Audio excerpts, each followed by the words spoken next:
So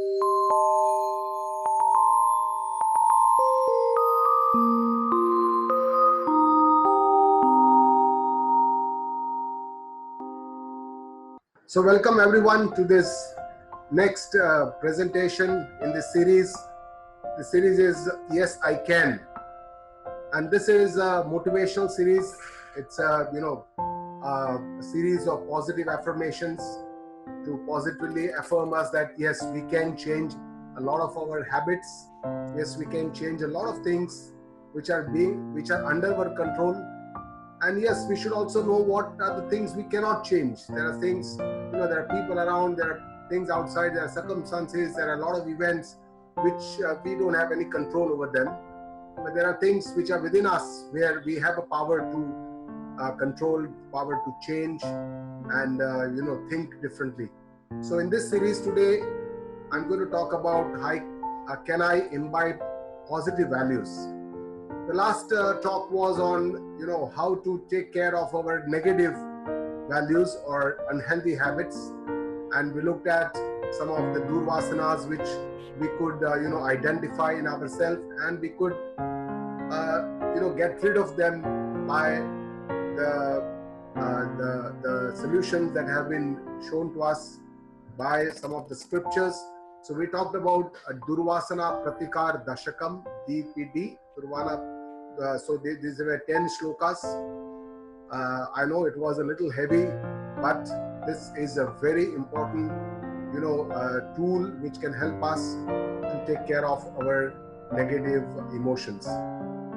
So today we will see how we can imbibe these positive values. So let us start with what are these positive values that we all look for, and we all know about it. There are some moral values which are important when we deal with the outside world. These are universal. They are practiced everywhere in the world. All the religions say that you should say truth. You should, should not non-violence. These are some of the values which every, it's common to human beings. All of us want peace of mind. There is no doubt about it. You ask somebody, I don't know anybody who says that I don't want peace of mind. I want my mind to be restless. Nobody would say that. Everybody wants to have peace of mind, and that is something which is a very, very important positive virtue that we can have, and we need to understand how we can have these kind of positive values. Humility, because a lot of problems that occur in our day-to-day life, when we interact with others, in our relationships, are because of our ego. And if we can take care of our ego, become more and more humble, this can be an immense, addition to our armamentarium, and it can help us not only being more peaceful, but even have better relationships and can have better peace of mind. Fear is common in a lot of us, and fear also causes a lot of problems. And we will discuss about how we can take care of this. How can we be fearless? Of course, we cannot be completely fearless unless, there are certain conditions are met. So we'll talk about these positive values.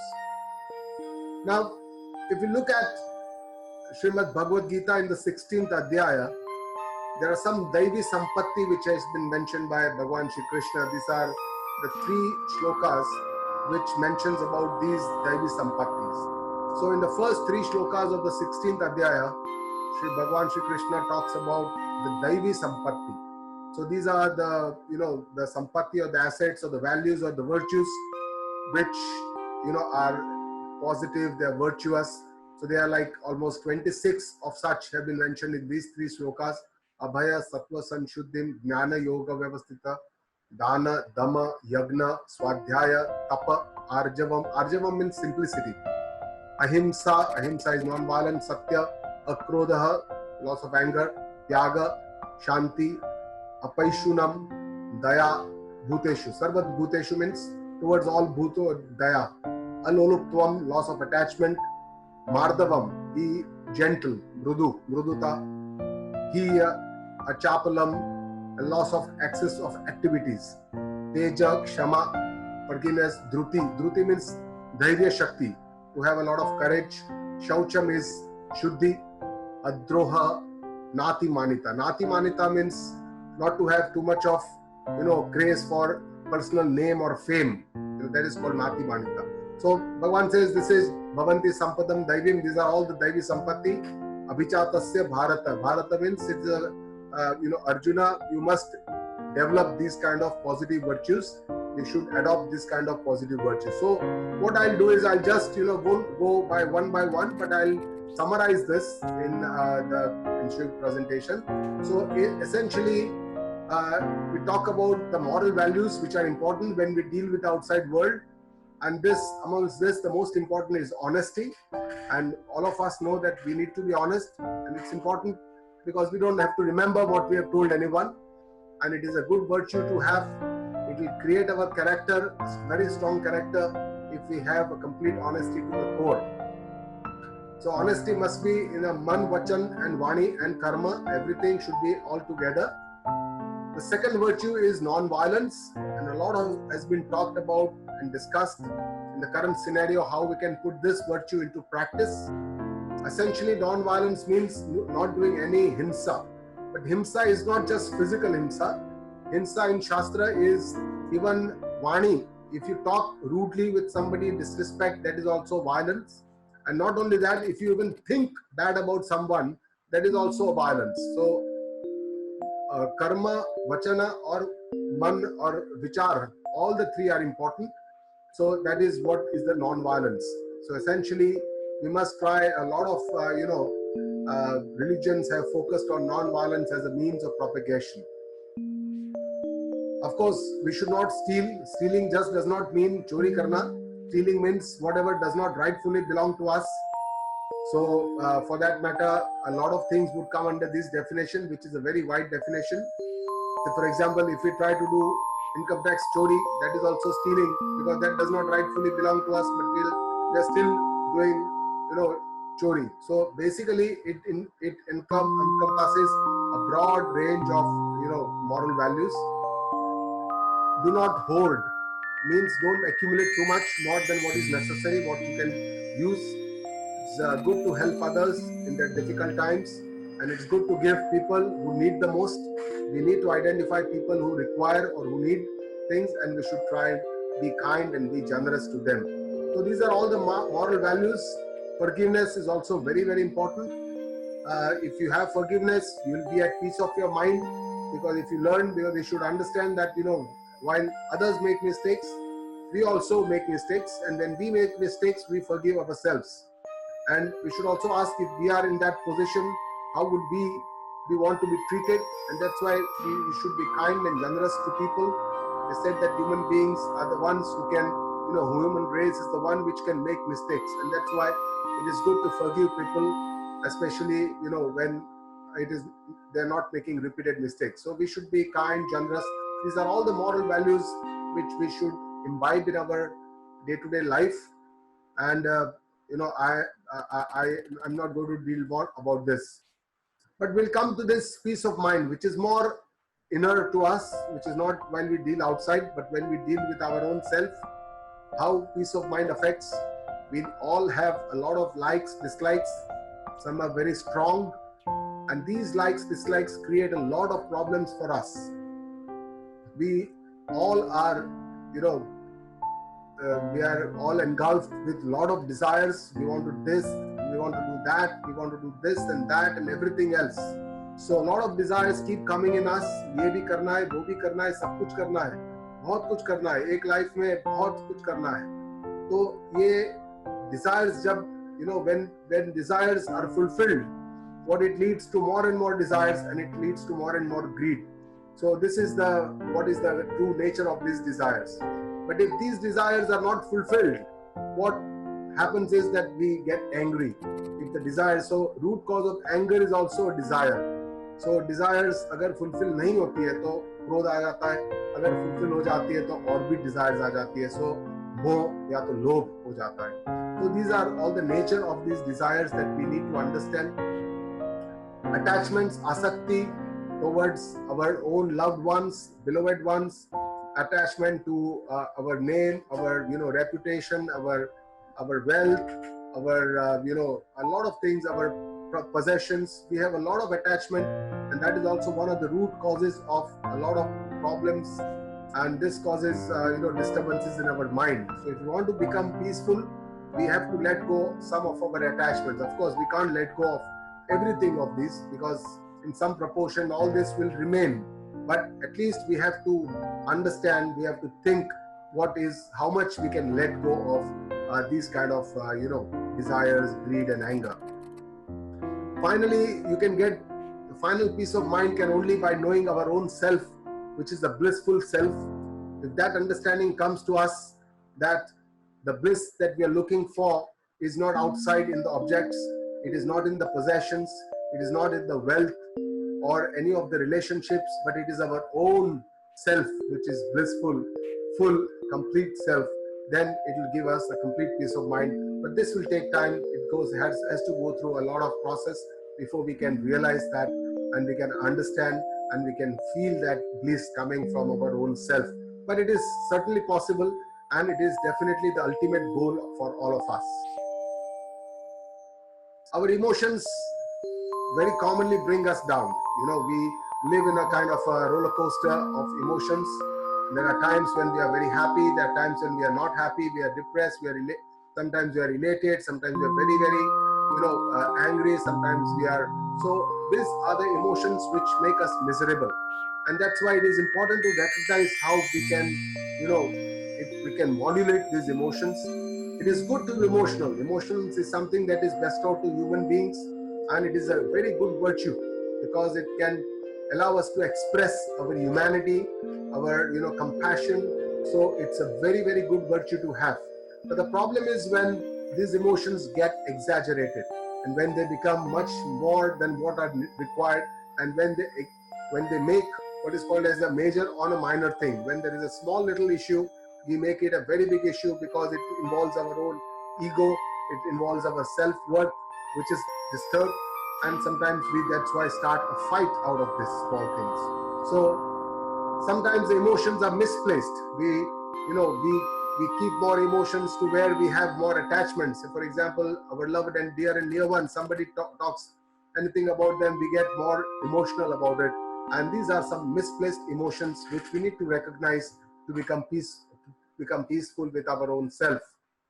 So very commonly we don't think what is good for us, what is not good for us. We just allow our emotions to flow, and that is something which creates a lot of problems. Actually, a lot of our emotions are things, or they are emotions which we can modulate them, and that's why we should use more and more of our thoughts, our intellect, our mind, and common sense, whether what is good for us, what is not good for us, what is something that we should give more value to, what is something that doesn't deserve so much of attention or value.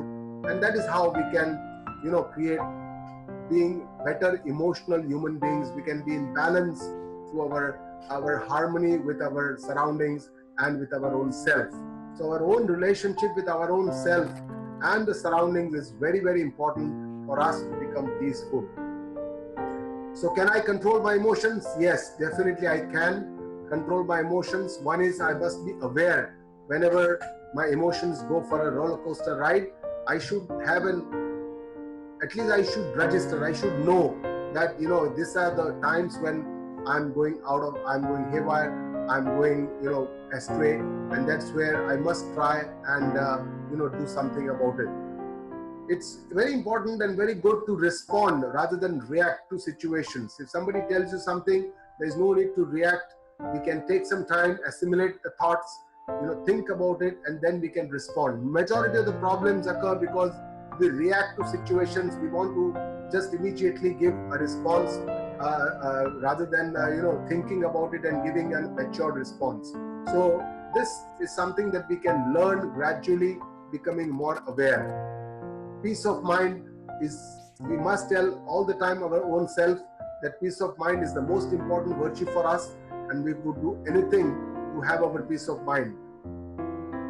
We should also see the futility of exaggerated emotions. So many times we either we are stuck up with these exaggerated emotions and doesn't help us. Actually, it creates more harm. We should also look at the destructive nature of these attachments that are exaggerated and try and put a control. So this kind of self-introspection or self-awareness is a very important part of looking at our own mind, seeing how we get affected, seeing what causes the disturbances in our mind and what gives us more peace of mind. So this is the way we can look at our own mind and we can control and modulate our emotions. The next issue is the anger, and anger is also a very big issue to some people who cannot control their anger. They're impulsive, they get very agitated and angry, and the best way to control anger is to forgive people. If we can learn this one art of forgiveness, I think a lot of our miseries and our issues and our problems can get controlled. And this is not difficult because we can understand if we are in that position what we would have done, and if somebody would be doing this to me, what I would feel, how I would feel if somebody gets angry on me. If you can think like this, then we can definitely think from the other person's perspective. We just have to change our way of thinking, our attitude, and that will help us to forgive people. It is not difficult. It can create a lot of changes in not only ourselves but with our relationships and our friends and our relations also, our family as well.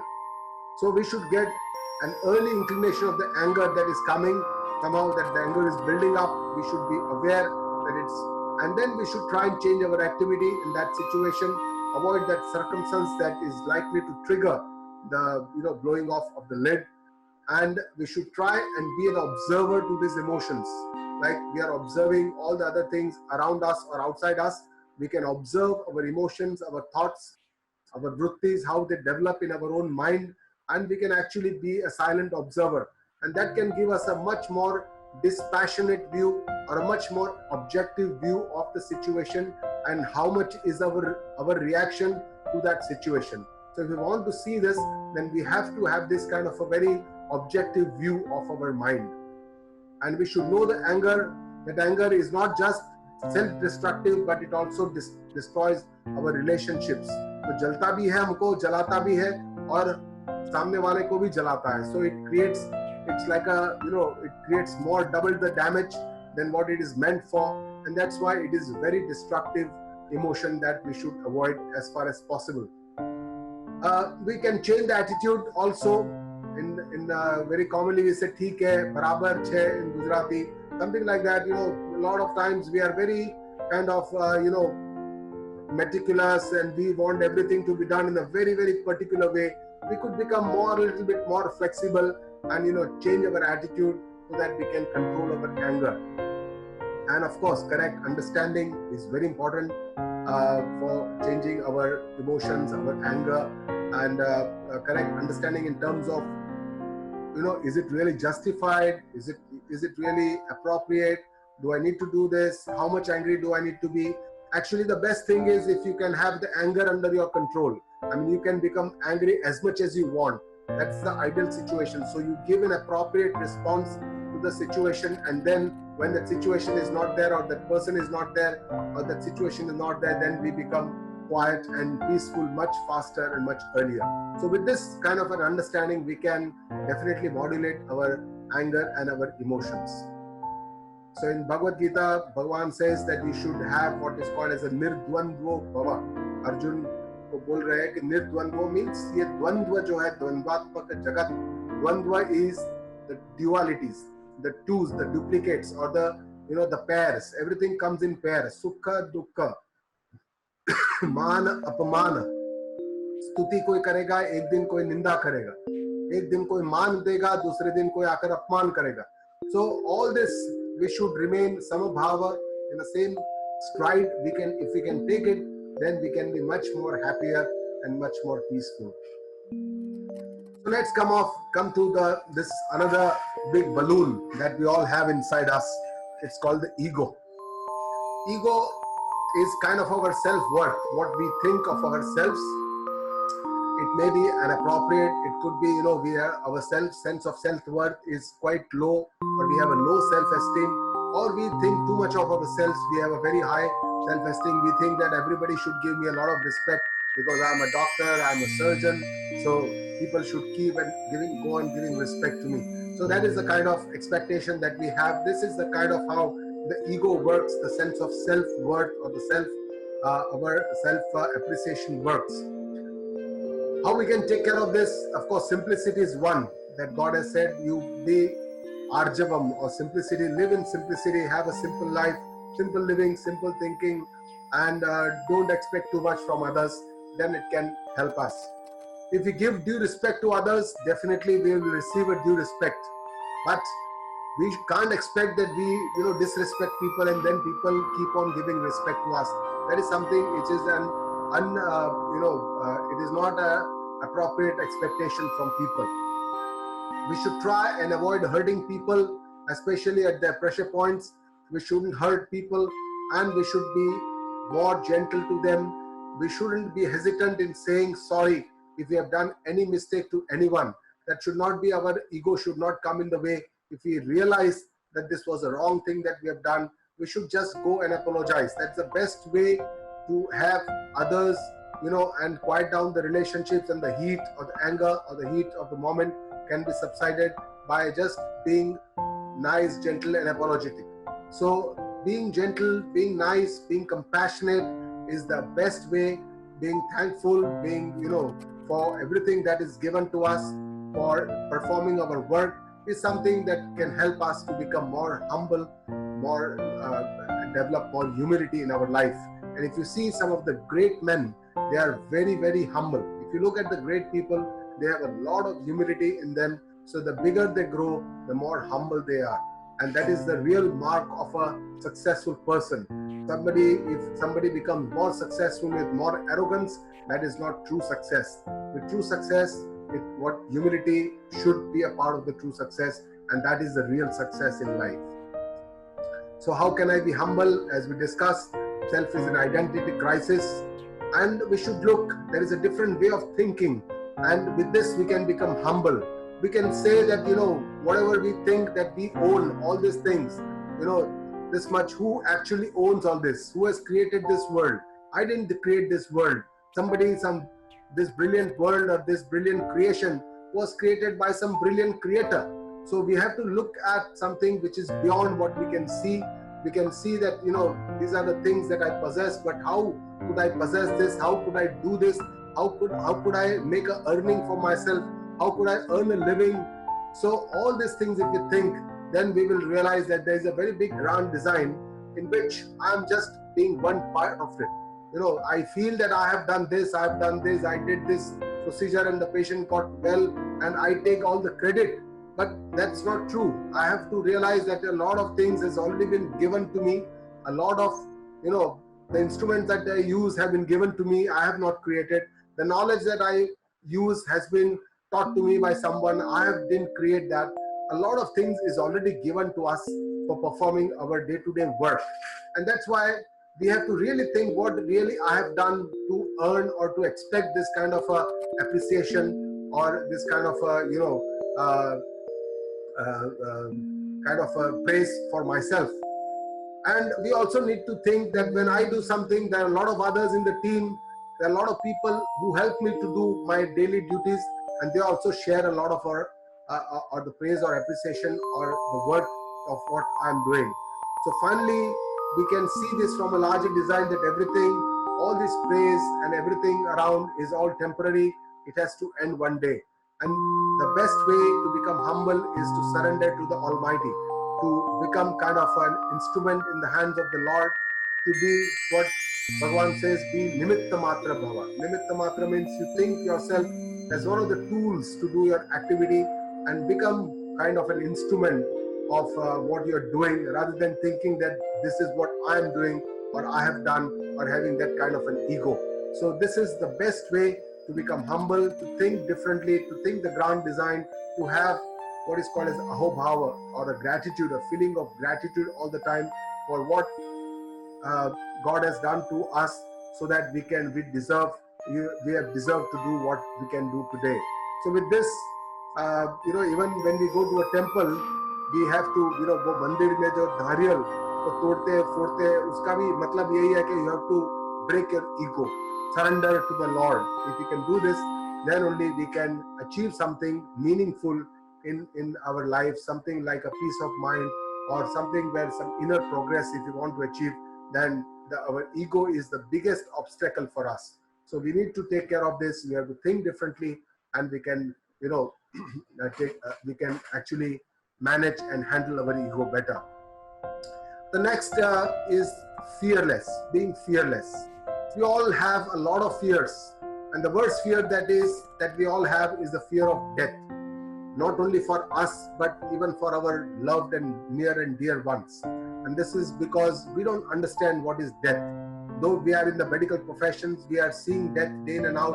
We have never thought about what is death and how it happens, and what is there after death. So most of us feel that death is more like a full stop. It is more like an end to this life. So that is the mind, how it works. And that's why we all have this kind of a fear that we won't be able to see that person again, because that person won't be there for any more time. And that is why we have never understood really what actually is death. So for understanding this, I think we have to go to our scriptures. Bhagavad Gita gives us the best way of description what is death. Bhagavan in the second adhyaya mentions, he shows what is actually death, and he describes it in such profound, simple words that it is unbelievable how he has described it. He says that it is like vasansi jirnani yatha vihaya, just like we shed our old clothes and wear our new clothes. Similarly, the jivatma or the jiva sheds the body and goes into a new body, occupies a new body. So this is what is death. So it's basically a continuing process. It's not an end process. It's a continuity. The journey goes on. But only thing is that this gross or this sthula sharira is not there. It doesn't work. And how there is a journey of the jivatma goes ahead. So this is what we need to understand. A lot of us has a lot of fear about disease. Currently with this epidemic going on, everybody is worried whether I will have this disease or not. So disease is something also we are worried about. For this, of course, there are two things that we need to do. We have to take all precautions, what is called as a purushartha. We do our pratna, our purushartha. We take all the precautions that we can. And finally, we have to leave it to the destiny, prarabdha. We cannot be masters of everything. Everything is not under our control. We must realize that only due precautions and the due care that we need to take based on the evidence available is something that is in our hand.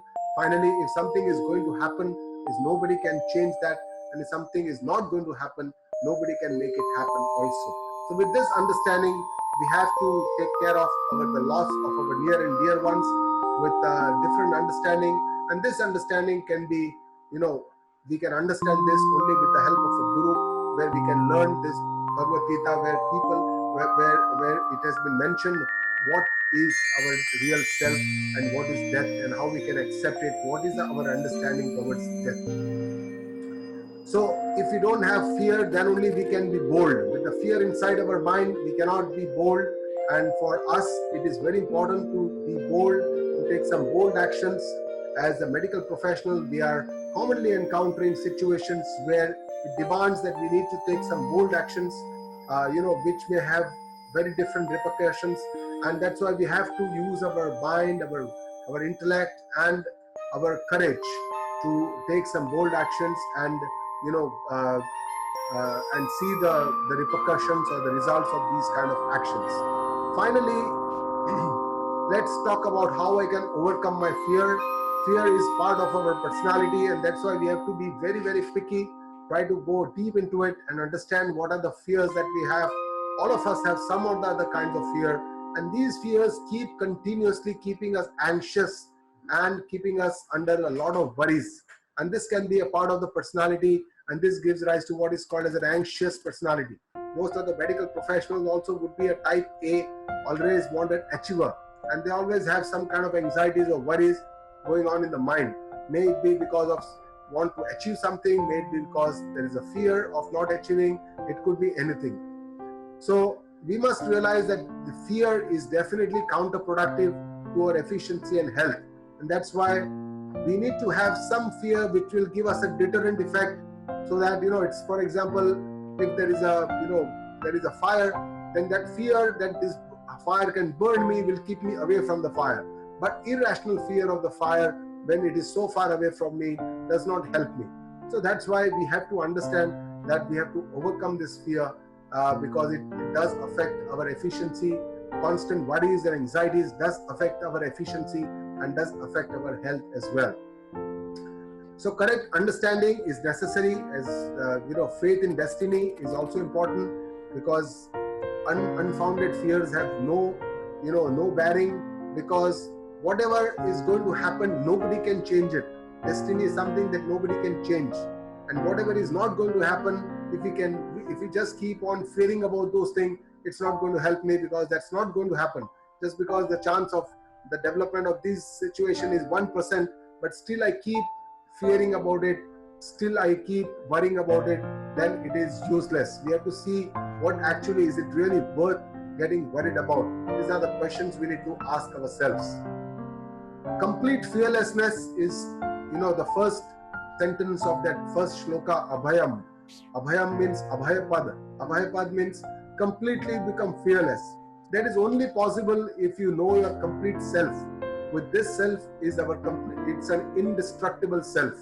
If we can understand that we are indestructible, we cannot be changed, neither we can be, then there is no fear.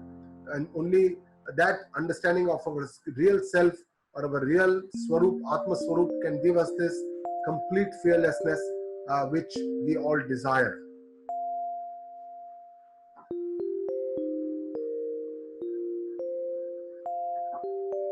The next is, can I modify my desires? Most of our times, our peace of mind our mind is disturbed because of a lot of desires that arise in our mind. And this, we must know that because we are human beings, we are bestowed of this power of creating desires and trying to fulfill them. Animals work with instincts. They don't have desires like human beings have. They work with very basic things. And that's, we have to understand this differentiation between the man and the animals. We also have to see that a lot of desires which come into my mind, many of them are futile, but that doesn't lead me to anywhere. It's all futility. It just keeps me occupied. My mind keeps working, but it does not help me. So futility of some of the desires, I must think about them. The nature of the desires is also like a never ending, because the moment you satisfy one desire, the second desire starts. The moment you satisfy the second one, the third starts. So it's a never ending process. It cannot be completely taken care by just fulfilling those desires.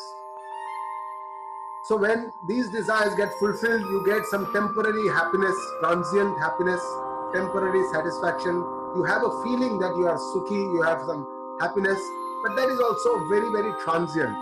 And Shastra says that this is a Brahma, that we are happy. So it's very transient. It is but in the long term, if you think that a lot of these desires, when they are not fulfilled, it gives us a lot of dukkha. It gives us a lot of pain, because we did have desire, ye bhi karna tha, but ye nahi mil paya, to usse hum dukhi ho jate hain.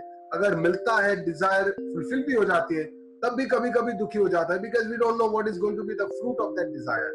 So sometimes a lot of these desires give us a lot of unhappiness and miseries also. So we need to change our attitude towards our desires. We need to be discriminatory. We need to see whether some of the desires are really worth going after that. We need to develop more satisfaction, santosha, because otherwise, unless we have satisfaction, we'll keep having more and more desires. Unless you have this guna of santosha, we'll keep having desires which is not going to help us. And finally, if we can know our complete self, it is said that our complete self is a paripurna. It is a complete self. Most of our desires come because we feel that we are incomplete, and to become complete we have a desires. So if you can understand that our own or our original or our true self is a complete self, it does not is not incomplete. is the desire for wealth. And all of us have this. We want more and more money. We want more and more wealth. It's a pursuit that all of us have. And we need to understand that money can definitely, it is important in life. It does buy a lot of comforts. It can buy a security. It can buy a lot of, worth goods or things like some possessions that we can, use it for ourselves. Sometimes show off also. So this is what money can do. But we must realize that money has its limit. It cannot buy happiness. It cannot buy me good health. It cannot buy relationships, good relationships. So money has a limit. To a certain limit, money is important, yes. But then we have to understand the other side also. So we should think what is our requirement, what are our needs. We must try and keep our needs as simple as possible, because then only we can, we can remain in our own kind of means. Otherwise, if we go out of means and we kind of increase our needs or requirements tremendously, then we won't be able to keep within our means. And the other major problem with us is we all, have an inherent tendency or an attitude of comparing ourselves with others, especially our batchmates, our classmates, our contemporaries. See where I am today and where he has reached, where we were together one day. But so these are the things that if we keep comparing, there is no end to it, because we keep comparing and then feeling, low about others. But maybe in 5-10 years, both of you may be at different levels. So we are just sitting at one time frame and just comparing ourselves with particularly somebody with whom we want to compare. We also don't compare with everyone else, because a lot of other people have not done as well as we have. But we don't generally tend to compare ourselves with them. So this is how we do, but each one of us is definitely unique. There is no way we can compare ourselves with others, and otherwise it's all, a prescription for unhappiness. We just keep comparing ourselves with others. It's a short prescription, a perfect prescription for misery. We should also think that, the wealth that we earn, it comes out of niti or aniti. It must be this kind of a shuddhi. Ashuddhi is something that Shastra does prescribe us, that if it comes out of dharma or it comes out of righteousness, niti se aati hai, to it is definitely a shuddha dhana. Otherwise, it is a ashuddha dhana. Ashuddhi in a dhana or a wealth does not give happiness in life.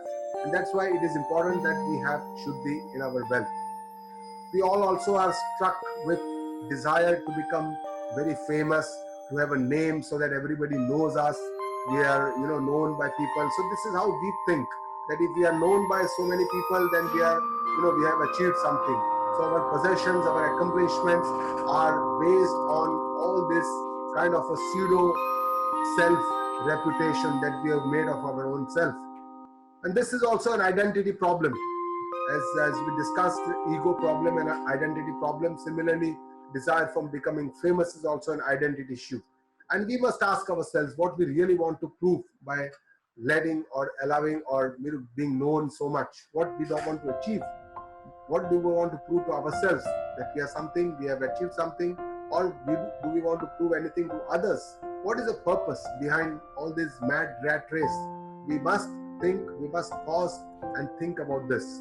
And we should also look at what is our purpose and our goal of life. Whether really is this important for the goal that we have set in our mind. Do we really have a goal? If not, we should try and make some goals. And if we have a goal, we should see whether this does fit into our goal. Does it achieve our goal? And with this kind of understanding, with this kind of thinking, we can avoid senseless pursuits after name, fame, money, wealth, and other seemingly, very, very important issues. So we have to see the other side of it. We have to see that these are not, the entire society looks at it as, a measure of success. Definitely wealth, name and fame is something that the society looks at, and it's in our own mind that this is what success is all about. But we also know that, every successful person is not a happy person. Now, you want to be successful or you want to be happy, that is something that you want to decide. I mean, we would say that I want to be successful and happy at the same time, but there are very few people who can balance this balance. And this balance can only be done if we have a balance in our own life. We have a true understanding of what is success and what is happiness. Our desire for food, we are all are foodies, we love food, and it does definitely give a very transient pleasure to us while it is in our mouth, on our tongue, but certainly long term it can create a lot of health issues for us, and that's why it keeps coming back all the time, because we just satisfy a transient pleasure, but we still, we keep yearning for it. It comes back again and again, and this kind of pleasures are not the same every day. They keep also changing.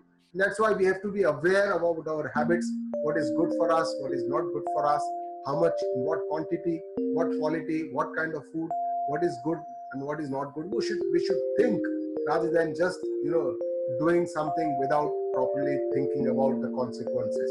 So ye dil hamesha, it asks for more and more, and we should kind of see the other side of it. Pratipaksha bhavna, santosh and satisfaction is important. At some point of time, we must say that enough is enough. There's a beautiful word in Sanskrit which says alam. Alam means santoshas. Alam buddhi. It means you're happy, satisfied, you're contented. You say enough is enough. I've done enough. I've achieved enough. At some point of time in your life, you must reach to this point, and then real happiness only comes with this kind of a satisfaction. And for Shuddhi of the wealth, as we said, dana or donations, helping out people who are in need, seeing our earlier life where we have reached today also will give us a better perspective, rather than we always feel incomplete. But we should look at, say, 5 years or 10 years earlier, what were we, where were we, and today where we have reached. We definitely improved, progressed in life, and we should keep progressing in life. And we should look at the life of great men, how they have lived their life, how they have balanced success, happiness, humility, ego, possessions, wealth, how they have helped society at large, and what is the real meaning. So with this, if we have this kind of an Ishwararpana buddhi, that everything belongs to God, it has just been given to me for my use.